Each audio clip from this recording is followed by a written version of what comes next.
বৌমনি, বৌমনি। ঠাকুরপো, তুমি এখানে? আমি কিচ্ছু দেখিনি বৌমনি, তুমি যে চুল ঝাড়ছিলে। আচ্ছা তুমি যাও, আমি সিঙ্গারটা করিয়ে বাইরে আসছি। ঠিক আছে বৌমনি, আমি বাইরে বসে আছি, তুমি এসো। এইবার বলো শুনি, আমার এই একমাত্র ঠাকুরপো কি এমন বলতে গিয়েছিল আমায়? বৌমনি, আমরা কলেজের একটা মেয়েকে আমি বড্ড ভালোবেসে ফেলেছি। কি বলছো ঠাকুরপো, সত্যি? হ্যাঁ বৌমনি, আর মেয়েটির নাম হচ্ছে লতারানী দেবী। বাহ, খুব মিষ্টি নাম ঠাকুরপো। তুমি কথাটা দাদাকে বলো না কেমন, আমি তোমায় নিজের মা ভেবে বলেছি। বলবো। কি? কিন্তু কেন বৌমনি, আমি তো তোমাকে অনেক বিশ্বাস করে বলেছি। ওমা, সে কি? তোমার দাদাকে জানাতে হবে না, তার ভাই কত বড় হয়ে গেছে। বৌমনি লাগছে, বৌমনি ছাড়ো।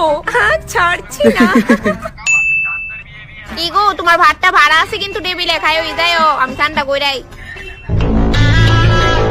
আমিও যাবো আমার একটা বন্ধুর বাড়ি। হ্যাঁ তো যাও, এটা আমার অনেক কি আছে। জাস্ট কইলাম আর কি। এমনি তুমি কি তো ভাবছো বৌদি?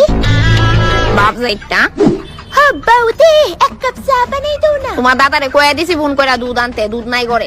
কে রে, তোমার কাছে নাই না কিতা? আরে টেহা থাকলে তো গেলাম ওই এনে। ও বুঝছি।